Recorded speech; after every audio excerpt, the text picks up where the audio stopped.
कि क्या अभी के टाइम पे हमें E20 वाली कार, बाइक, स्कूटी लेनी चाहिए जो अभी मार्केट में मिल रही है, या हमें E85 वाली कार या फिर बाइक लेनी चाहिए। तो अब टाइम यार दोपहर के लगभग 3 बज रहे हैं और फिलहाल अपनी बाइक को लेके जा रहा हूँ ऐसे घर के आसपास कुछ खाने के लिए लेने। ये देखो सामने वो खड़ी है लूना। कितनी पुरानी स्कूटी है वो लूना, मैंने तो बस नाम ही नाम सुना था उसका, आज तक आज पहली बार देख रहा हूँ। ये खड़ी है अपनी टाटा नैनो। और यार अभी तो लू चल रही है काफ़ी ज़्यादा तेज, एकदम गरम गरम हो रखा है। घर में तो मैं मस्त एसी चला के कंबल ओढ़ के सो रखा था, अभी उठा हूँ। दोपहर में अब मैं सो ही जाता हूँ क्योंकि मैं सुबह जल्दी उठता हूँ 4-5 बजे, तो इसीलिए दोपहर में नींद आती है। अगर सुबह लेट उठो तो नहीं आती नींद। कुछ खाने के लिए लेते हैं, आज समोसे खाने का मन कर रहा है, गर्मी में गरम गरम समोसे। ओ भाई ये बीच में कार किसने खड़ी कर दी है और कोई है भी नहीं इसके अंदर। ओहो ये तो रोड ही बंद हो रखा है।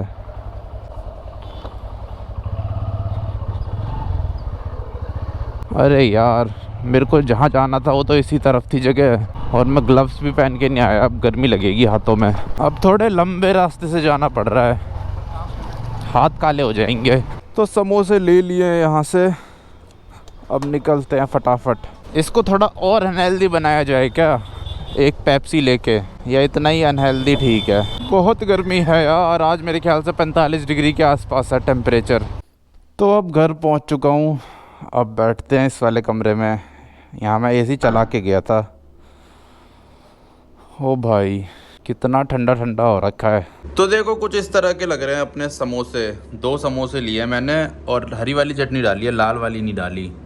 अब इसको खाते हैं टीवी देखते देखते। तो अब टाइम यार शाम के 5:30 बजने वाले हैं। अब चलते हैं अपनी नैनो को लेके। नैनो की शायद मैंने चाबी रख ली है जेब में, ये रही। ये देखो ऐसे बेसिक सी चाबी है वैसे नैनो की, क्योंकि अपनी नैनो में सेंट्रल लॉकिंग तो है नहीं, तो इसीलिए ऐसी चाबी है। बाकी अपना एसी कर दिया है मैंने बंद, यहाँ से बंद कर देते हैं, वैसे तो ऑन ही है ये लो चप्पल पहनते हैं। देखो जुराब कहाँ है, जूते कहाँ हैं, चप्पल नहीं सॉरी जूते पहनते हैं और फिर निकलते हैं।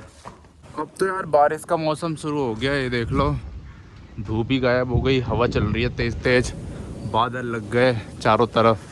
मौसम का आजकल कुछ पता ही नहीं चल पाता, कभी भी कुछ भी हो रहा है। और वो सामने खड़ी है अपनी नैनो काफ़ी ज़्यादा गंदी हालत में, लेकिन आज भी मैं इसे साफ़ नहीं कर पाऊँगा क्योंकि गर्मी हो रही है।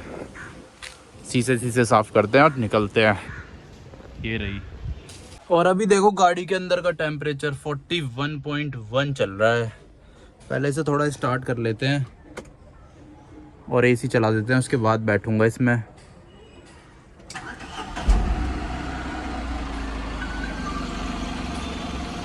अब अपनी सोसाइटी से बाहर निकल रहा हूँ। धूप तो चली गई है, बादल लग रखे हैं, लेकिन गर्मी उतनी ही है। टेम्परेचर में कोई फ़र्क नहीं पड़ा है। गाड़ी के अंदर 41 हो रखा है। 41 तो कल भी नहीं था, बल्कि कल इतनी तेज़ धूप थी। बाइक यार कितनी भी फास्ट हो, कितनी भी ज़्यादा महंगी हो, कार वाला मज़ा, कार वाला सुकून नहीं दे सकती। क्या मज़ा है कार में। सबसे मेन तो एसी है। आज तो एसी भी काम नहीं कर रहा ढंग से, 3 नंबर पे चलाना पड़ेगा लगता है। और यार अभी 2 दिन पहले ना मैंने E85 के ऊपर एक वीडियो बनाई थी, तो उस वीडियो के बाद ना बहुत सारे भाई एक चीज़ मेरे से पूछ रहे हैं कि क्या अभी के टाइम पे हमें E20 वाली कार, बाइक, स्कूटी लेनी चाहिए जो अभी मार्केट में मिल रही है, या हमें E85 वाली कार या फिर बाइक लेनी चाहिए। अभी वैसे 3 ही लॉन्च हुई है, 2 बाइक और एक कार लॉन्च हुई है जो फ्लेक्स फ्यूल पे चलेंगी, लेकिन आने वाले टाइम पे और भी लॉन्च होंगी ही होंगी। तो उसको लेके बहुत सारे लोगों के अंदर कन्फ्यूज़न है कि कौन सी खरीदे, अभी E20 खरीद लें या फिर थोड़ा वेट करें जब और गाड़ियां आ जाएंगी E85, तो उनमें से कोई खरीदे। क्योंकि अब ये E20 वाला पेट्रोल भी जाने वाला है, उसकी जगह E30 आने वाला है। और कई लोग इसको लेके भी कंफ्यूजन है कि E30 आने वाला था, E30 की जगह E85 कैसे आ गया, बीच के नंबर कहाँ गए सारे के सारे। तो सबसे पहली चीज़ तो ये है कि जो E85 वाला पेट्रोल है ना, ये अलग है। ये E30, E40, E20 इन सब के जैसा नहीं है, क्योंकि इसमें पेट्रोल तो ना के बराबर ही है। 85% तो इसमें इथेनॉल है, गन्ने का जूस, सिर्फ 15% ही इसमें पेट्रोल है। तो इसीलिए हम इसे पेट्रोल तो नहीं बोल सकते।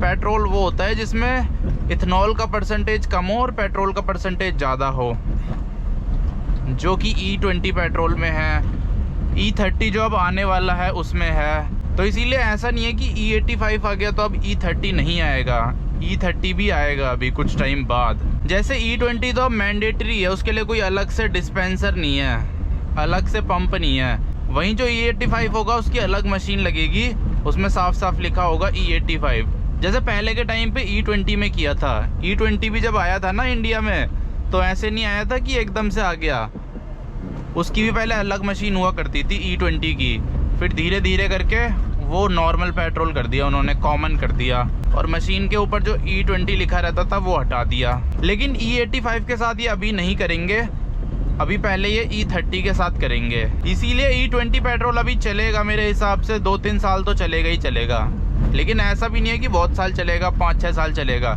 इतना तो नहीं चलेगा, लेकिन ये है कि 2-3 साल या 1 साल चलेगा।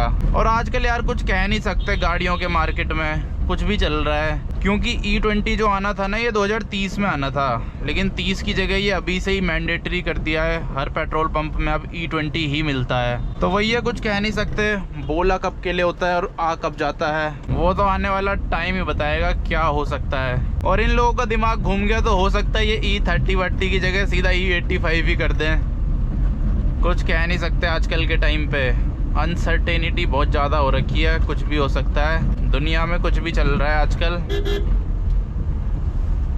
तो इसीलिए कोई गारंटी तो मैं भी नहीं दे सकता, मैं क्या कोई भी नहीं दे सकता, कोई भी यूट्यूबर कोई इंसान नहीं दे सकता, सिर्फ और सिर्फ एक ही इंसान दे सकता है गारंटी। लेकिन उस इंसान ने तो साफ साफ बोल दिया है कि मैं पेट्रोल बंद करवा के रहूँगा, पेट्रोल डीजल मैं इथेनॉल पे शिफ्ट करवा के रहूँगा पूरे भारत को, वो भी 100% इथेनॉल पे।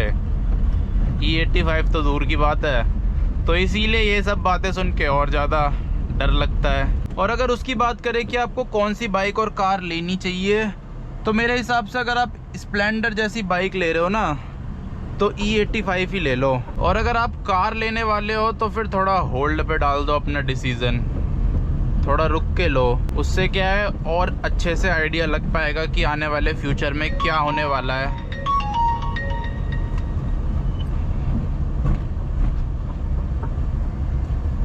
आज भी कार 24 वालों का फ़ोन आ रखा है, इन लोगों ने तो परेशान ही कर दिया है। बाकी अगर स्प्लेंडर जैसी बाइक लेने की सोच रहे हो तो फिर E85 ही ले लो। ओ भाई, अब तो यहाँ पुलिस वाले कितने ज़्यादा रहने लग गए हैं। लो, रोक लिया। कौन सी कार थी? XUV थी शायद, XUV 700 को रोक लिया। यहाँ पे रहते नहीं थे पहले, अब रहने लग गए हैं। और ये जगह भी ऐसी है कि कोई भगा भी नहीं सकता, यहाँ पे ट्रैफिक बहुत स्लो रहता है। वेन्यू कितनी ज़्यादा मस्त कर दी है अब, हुंडई की वेन्यू बढ़िया लग रही है पहले के मुकाबले, तो बहुत ही ज़्यादा बढ़िया। या तो फिर यार अगर आपको कार लेनी है ना तो CNG ले लो। CNG मेरे हिसाब से ज़्यादा बढ़िया ऑप्शन रह गया है अभी के टाइम पे। एक तो CNG में मिलावट नहीं है कुछ भी, अगर पेट्रोल में मिलावट होती भी है तो आप वो वाला पेट्रोल डलवा सकते हो XP 100। वैसे नॉर्मल अपना CNG में चलाओ, कभी पेट्रोल की ज़रूरत पड़े तो XP 100 डलवा लो, वो तो प्योर होता है और वो हमेशा मिलेगा ही मिलेगा, महंगा मिलेगा पर मिलेगा हमेशा। तो ये काम भी आप कर सकते हो, मेरे हिसाब से ये करना ज़्यादा बढ़िया है। मैं भी आने वाले टाइम पे यही करने वाला हूँ, मैंने सोच रखा है अपना CNG कार लूँगा और उसमें टंकी फुल करा दूंगा XP 100 से, या टंकी फुल ना भी कराऊँ तो 1000-1500 का डलवा के रखूँगा, कभी पेट्रोल में स्टार्ट होनी होगी तो उसमें हो जाएगी, नहीं तो अपना CNG में चलाऊँगा। सबसे बेस्ट ऑप्शन है। एक तो ये मेट्रो के काम ने परेशान ही कर दिया है, हर जगह मेट्रो मेट्रो मेट्रो। और नैनो का AC देख लो, 8 डिग्री की हवा फेंक रहा है बाहर, इतनी गर्मी है, इतनी गर्मी है। ऐसे शाम हो गई है, धूप नहीं है, लेकिन फिर भी गर्मी बहुत है, लू चल रही है। अगर बाइक चलाओगे ना मुंह जल जाएगा, इतनी लू चल रही है। ये देखो, महंगी गाड़ियों की यार बात ही अलग होती है। आज बहुत दिनों बाद आ रहा हूँ इस वाले रूट पे। ये रोड भी काफ़ी ज़्यादा बढ़िया है, ग्रीनरी ग्रीनरी है चारों तरफ, गाय भैंसें घूमती रहती है, मस्त है। यहाँ पे लोग गाड़ी चलाना भी सीखते हैं, ऐसे स्कूटी बाइक कार हर चीज़ चलाना सीख लेते हैं यहाँ पे लोग। ये देखो, ये वाली कार भी मेरे को मस्त लगती है, अल्ट्रोज। ये देखो MT-15 फुटपाथ पे चढ़ा के वीडियो बना रहे हैं। ये देखो बिना पावर स्टीयरिंग होने का नुकसान, ट्रक की तरह घुमाना पड़ता है इसका स्टीयरिंग व्हील।